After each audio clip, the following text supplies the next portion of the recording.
Hare Krishna, Hare Krishna, Krishna Krishna, Hare Hare, Hare Rama, Hare Rama, Rama Rama, Hare Hare. Hare Krishna. जय जय श्री चैतन्य, जय हो नित्यानंदा, जय अद्वैत चंद्र, जय गौर भक्त वृंदा। जय जय श्री चैतन्य, जय हो नित्यानंदा, जय अद्वैत चंद्र, जय गौर भक्त वृंदा। जय जय श्री चैतन्य, जय हो नित्यानंदा, जय अद्वैत चंद्र, जय गौर भक्त वृंदा। हरे कृष्ण। आप सभी भक्तों का एक बार फिर से बहुत बहुत हार्दिक स्वागत, अभिनंदन, और आप सभी भक्तों को मेरा प्रणाम। चैतन्य भागवत दिन ब दिन बड़ी डीप और बड़ी पर्सनल होती जा रही है। पढ़कर किस प्रकार जीवन व्यतीत करना है, उसके कई एंगल्स दिख रहे हैं।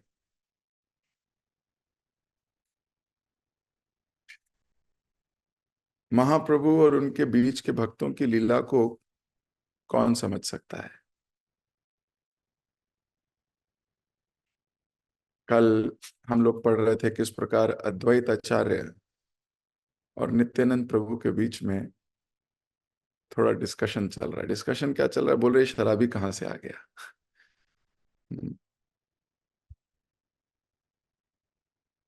और पानी डाल रहे हैं आंखों में, एक दूसरे का लड़ाई हो रही है, एक सॉर्ट ऑफ।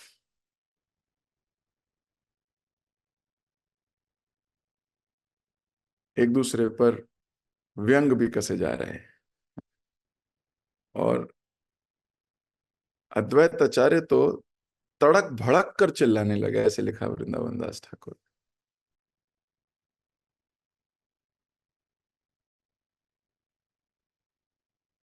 लेकिन ये प्रेम की भाषा है। जब जब प्रेम है तो लिख रहे हैं वृंदावन दास ठाकुर कि आंतरिक भाव को, है ना, यदि कोई अद्वैत आचार्य और नित्यानंद प्रभु के बीच हुए इस झगड़े के आंतरिक भाव को समझे बिना किसी एक का पक्ष लेता है, दूसरे की निंदा करता है, निश्चित विनष्ट हो जाएगा। तो नित्यानंद प्रभु और अद्वैत आचार्य and the kind of loving exchanges they have is absolutely amazing. दोनों की कॉन्शियसनेस इतने हाई लेवल पे है।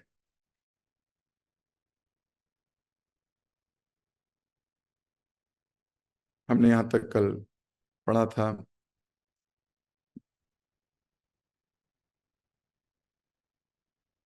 आज हम यहीं से आगे पढ़ेंगे। कुछ ही देर बाद नित्यानंद और अद्वैत आचार्य एक दूसरे का आलिंगन करने लगे।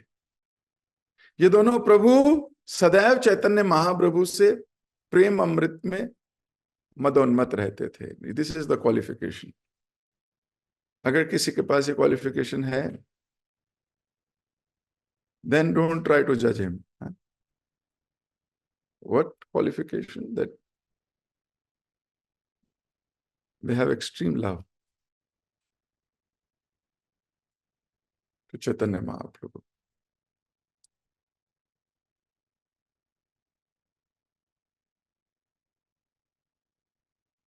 तो मदोन्मत्त रहते थे, ऐसे लिख। मद उन्मत्त मतलब समझ में आया? मद उन्मत्त मतलब जैसे कोई नशे में रहता है हर वक्त, मतलब कोई एक सेकंड भी उसकी कॉन्शियसनेस चेंज नहीं होती, कुछ क्षण के लिए भी। तो हमारी भक्ति तो ऊपर नीचे चलती है, ऐसे, है ना। मैं अपनी बात कर रहा हूँ। कभी ऐसे लगता है भगवान से प्रेम, कभी ऐसे आ जाता है, कभी ऐसे लगता है, कभी ऐसे आ जाता है। पर भगवान गीता में बोलते हैं स्थित प्रज्ञ, constant, it is very difficult to attain, very difficult. प्रति रात्रि कीर्तन के पश्चात चैतन्य महाप्रभु अपने परिकरों के साथ गंगा में जल क्रीड़ा करने जाया करते थे।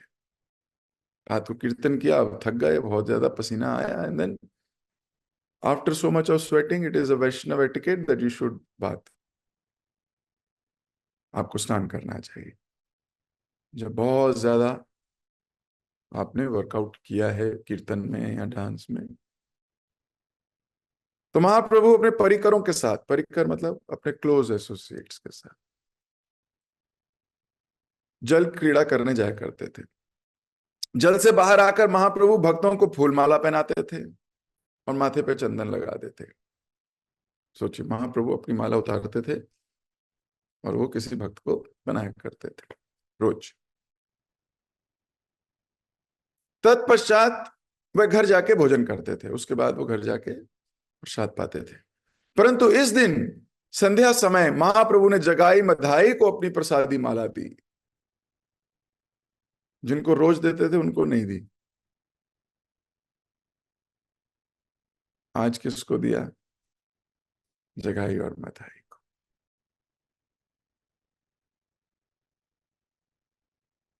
अब ऐसा क्यों किया महाप्रभु ने? जिनको रोज देते थे उनको आज नहीं दिया।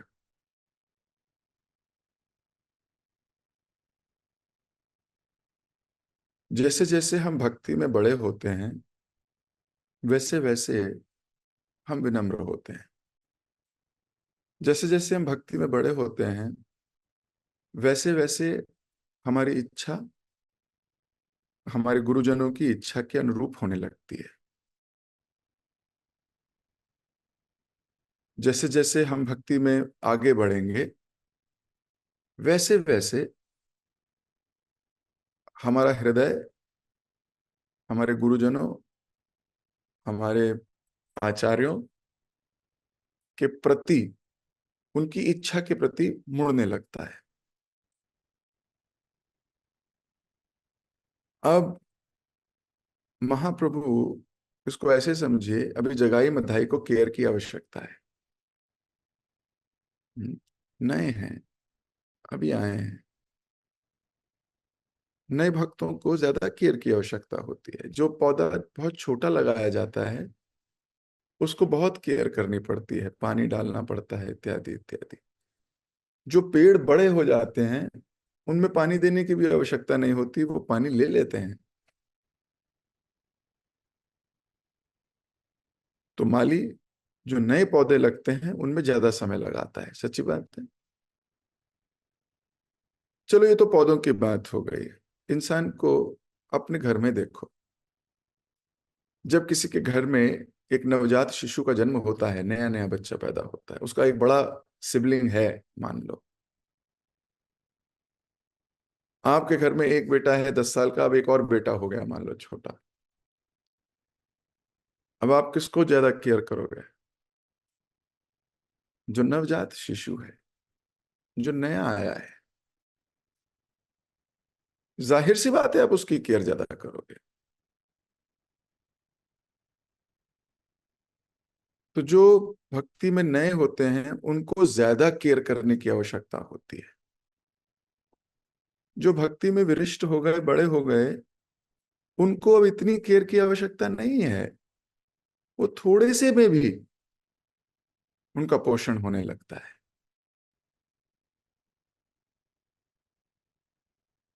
तो महाप्रभु अभी ये जानते हैं कि ये दोनों नए आए हैं। He is teaching us preaching, how to preach.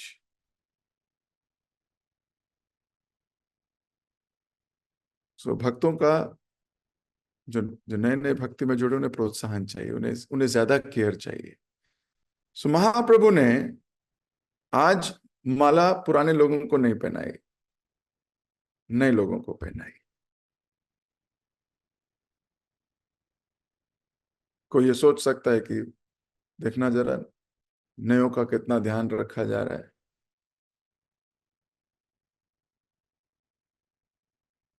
तो प्रोसेस तो यही है। because they need more care. And this movement is preaching movement. It has to move on. घर लौटकर महाप्रभु ने अपने चरण धोए और तुलसी की पूजा की। तत्पश्चात बैठ गए और शची माता ने उन्हें भोजन परोसा।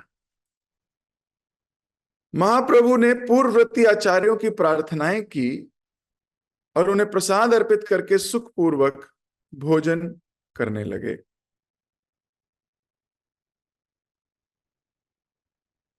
अभी प्रसाद को ऑफर किया महाप्रभु ने और प्रसाद पाने लगे। This is another great quality. Mahaprabhu wants to teach अस,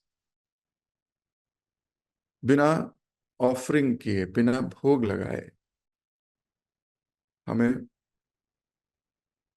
कुछ नहीं खाना चाहिए। We should not.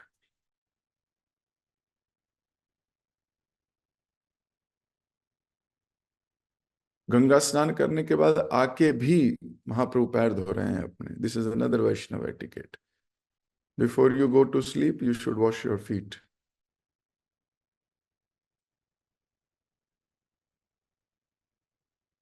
स्नान किया हो पहले, आधे घंटे पहले, रात को शयन से पहले, भोजन से पहले आप पैर, हाथ धोने चाहिए। But these are smaller principles. They are not पक्की लकीर, मतलब ये करना ही चाहिए हमको। नो नो, करें तो अच्छा है, पर बिना भोग लगाए हमें प्रसाद, हमें कुछ और ग्रहण नहीं करना चाहिए।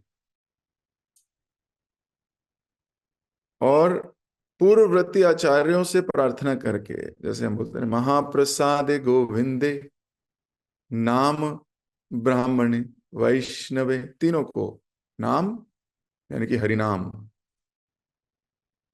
ब्राह्मण और वैष्णव, ये तीन बड़े इंपॉर्टेंट है हमारी जिंदगी में।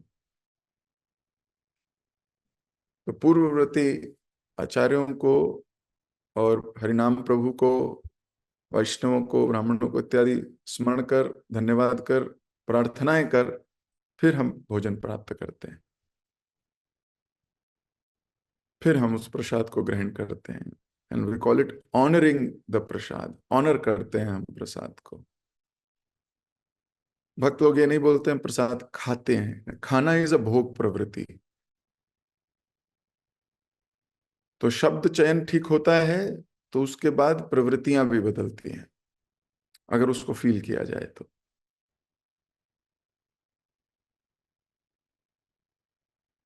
प्रवृत्ति इज दिस, नाम, ब्राह्मण और वैष्णव, और फिर पूरे पूर्ववर्ती आचार्यों का स्मरण करते हुए, धन्यवाद देते हुए कि अगर आप नहीं होते तो हम आज भी भोजन ही खा रहे होते। आपने हमें भोजन को प्रसाद बनाना सिखाया है। आपकी अनुकंपा, आपकी कृपा से हमें समझ में आई है कि भोजन किसे कहते हैं और प्रसाद किसे कहते हैं। तो धन्यवाद करके, ग्रेटिट्यूड रख के, प्रार्थना करके उनसे, और फिर भोजन पाना चाहिए। भोजन उपरांत महाप्रभु ने अपना मुंह धोया और द्वार पर विष्णु प्रिया के साथ बैठ गए। सो आफ्टर भोजन यू शुड डू मुख प्रक्षालन, मुंह धो के कुल्ला जिसको बोलते हैं वो करना चाहिए भोजन के उपरांत भी। तो कई बार लोग मिलते हैं, बोलते प्रभु जी नहीं नहीं बहुत टेस्ट आ रहा है, वो टेस्ट चला जाएगा जो मैंने मुंह में लिया। नहीं, भोजन के उपरांत हमें कुल्ला करना चाहिए। चाहिए अभी ये कोई, मैं फिर बोल रहा हूँ, दिस इज नॉट अ पत्थर की लकीर कि केवल ये फॉलो करने लगो और बाकी प्रिंसिपल्स मत करो। That is not a good idea. Follow the bigger principle, ये सब छोड़ भी सकते हैं, लेकिन फिर भी पता होना चाहिए हमको क्या है। जो बहुत अच्छे से फॉलो कर रहे हैं वो ये भी एक पॉइंट ऐड कर लें जिंदगी में, कोई बड़ी बात नहीं।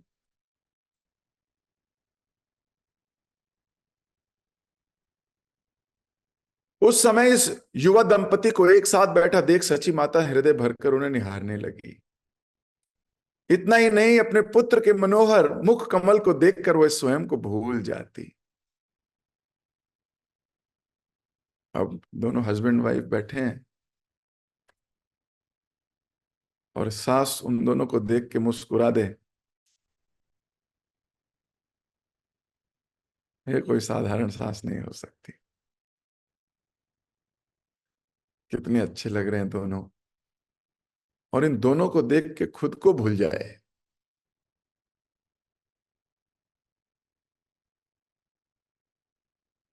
आमतौर पे देखा गया है हर चीज को देख के अपनी याद आती है। अब हर चीज को देखोगे कहोगे मेरे पास भी होना चाहिए, ये तो मुझे भी चाहिए, ये तो मेरे पास भी है, ये तो मैं इतना कूट कूट के भरा है।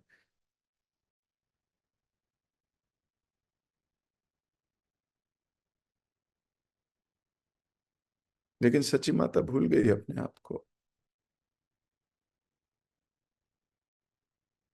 लक्ष्मी नारायण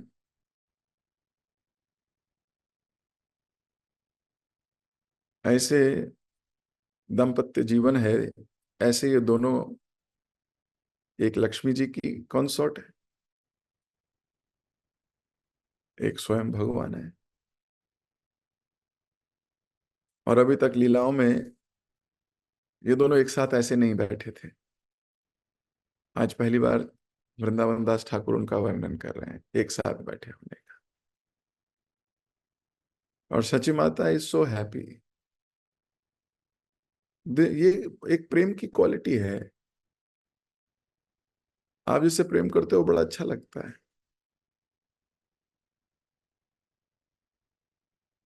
उसकी हर बात अच्छी लगती है, उसकी हर चीज अच्छी लगती है। ये प्रेम का गुण है, ये प्रेम का एक करेक्टरिस्टिक है।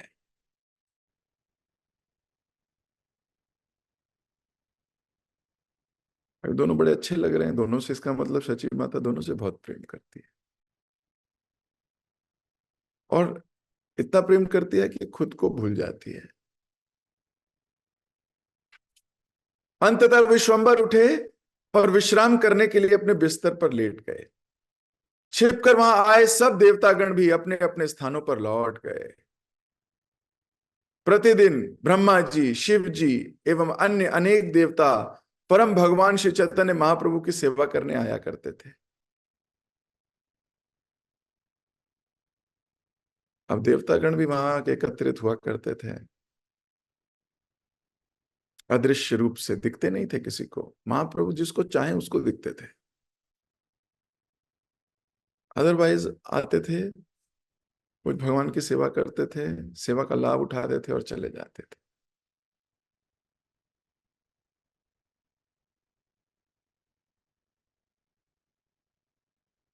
ऐसा नहीं है कि महाप्रभु ने बुलाया करते थे, शिव जी आना जरा सेवा करनी है, ब्रह्मा जी आओ जरा काम है। ना रे बाबा, भक्त स्वयं ही खींचा चला आता है, उसको बुलाने की कोई आवश्यकता नहीं होती। वो इन औपचारिकताओं में, संसार की मॉरलिटीज में, जैसा कि मैं बहुत बल दे रहा हूं आजकल, ऊपर उठाने का प्रयास कर रहा हूं। बाकी तो हमारी कॉन्शियसनेस है, हम कितना उठाना चाहें उसको। द्वंद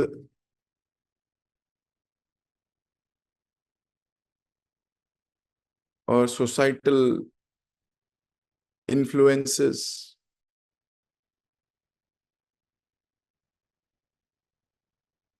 अब इनमें कोई रस नहीं दिखता। एक समय में दिखा करता था, कोई रस नहीं दिखता है।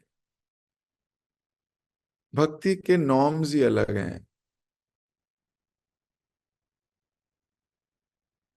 हाँ, पर एक प्रचारक को भक्त बनाने, उसको नीचे आके इसी के अनुरूप कार्य तो करना ही चाहिए।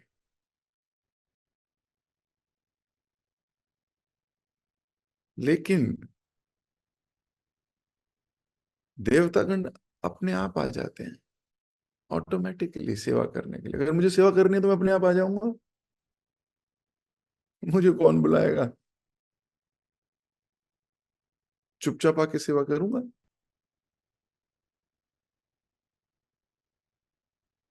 और प्रसन्नता पूर्वक प्रतिदिन।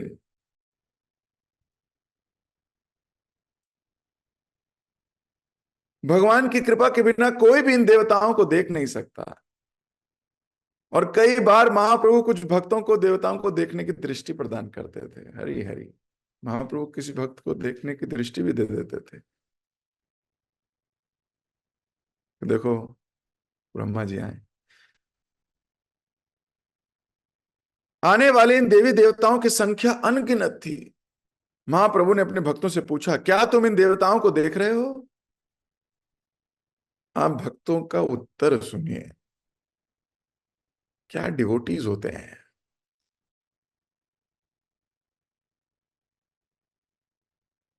यदि आप हमें, देखो भक्त क्या बोलते हैं, हाथ जोड़कर, this is the quality of devotees. यदि आप हमें समुचित दृष्टि प्रदान नहीं करेंगे तो इन्हें देखने की दृष्टि हम कहां से प्राप्त होगी? They are totally dependent on महाप्रभु।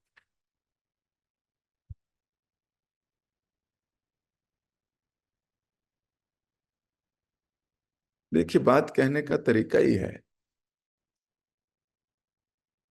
जिसमें आप सब कुछ कह सकते हो। आप अपने हृदय की सारी गहराई व्यक्त कर जाते हो। सच्ची बात है। इसी बात को अगर ऐसे लिखा जाए, यदि आप दोगे नहीं तो हमें कैसे मिलेगा बताओ? महाप्रभु, अगर आप देंगे ही नहीं तो मुझे मिलेगा कैसे? अच्छा बताओ ना आप जरा एक बार। ये भी बात है। और उसी बात को हाथ जोड़ के विनम्रता से कहा जाए कि हे प्रभु, यदि आप हमें समुचित दृष्टि नहीं देंगे तो हमें उन्हें देखने की योग्यता कैसे आएगी? This is the difference. You will either make it और यू विल ब्रेक इट। ये सब श्रीमन महाप्रभु की अंतरिंग अद्भुत लीलाएं हैं। जो भी व्यक्ति श्रद्धा पूर्वक इन्हें सुनता है वह जीवन की सर्वोच्च पूर्णता प्राप्त करता है। फिर से श्रद्धा पूर्वक,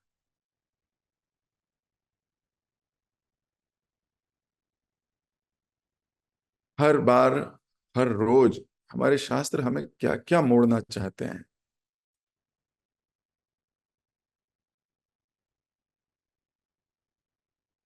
ये श्रद्धा बड़ी इंपॉर्टेंट इंग्रेडिएंट है।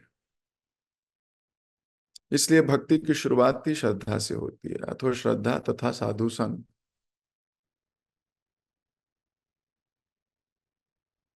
बिना श्रद्धा के आप साधु का संग नहीं कर सकते।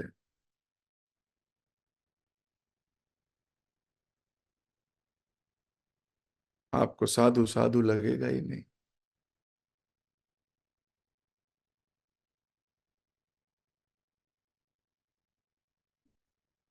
परम पूज्य राधा गोविंद स्वामी महाराज बोलते हैं, 12 बरस रहे साधु की टोली, तब समझे एक बोली। साधु की बात समझ में ही नहीं आएगी, और लगातार संग करेंगे उसका तो 12-13 साल में एक आधी बात उसकी समझ में आएगी। You can't understand a Vaishnava without serving with humility.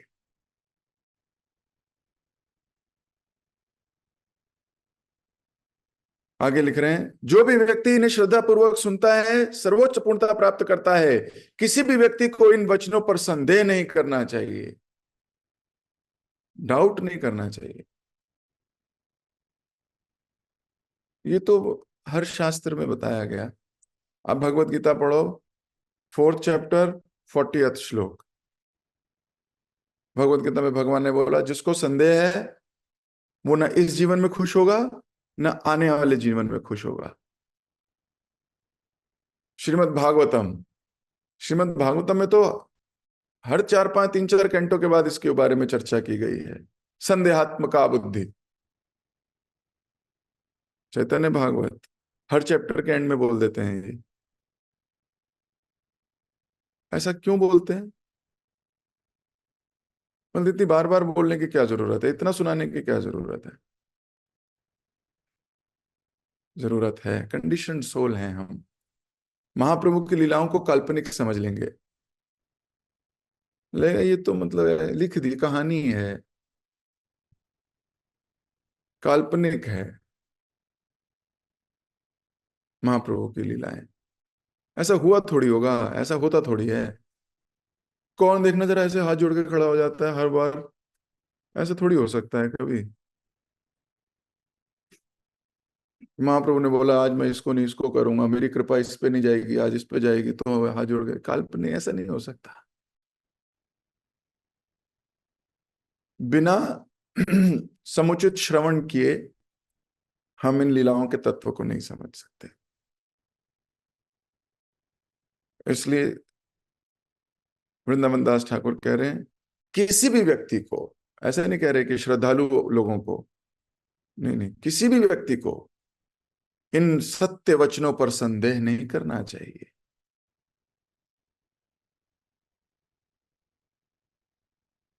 Shri Chaitanya Mahaprabhu भगवान के सर्वाधिक उदार एवं दयालु अवतार हैं, क्योंकि वे वैष्णव निंदकों तथा शास्त्र विरोधी लोगों को छोड़कर प्रत्येक व्यक्ति का उद्धार करने के लिए प्रकट हुए हैं। देखो अभी कंडीशन अप्लाई। महाप्रभु महावदान्याय हैं लेकिन इन दो लोगों को कोई कृपा नहीं मिली। किसको? शास्त्र विरोधी हैं, जो जिनको शास्त्र पे विश्वास नहीं है, विरोध करते हैं शास्त्रों का, और जो वैष्णवों के निंदक हैं, इन दोनों को।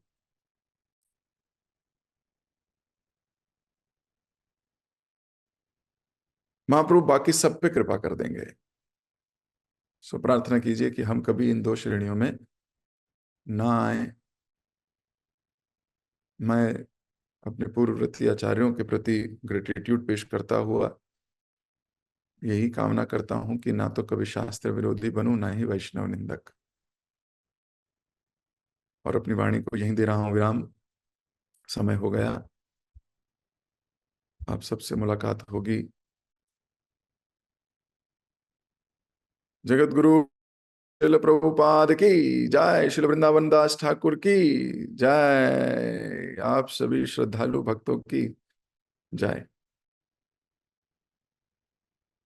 हरे कृष्ण।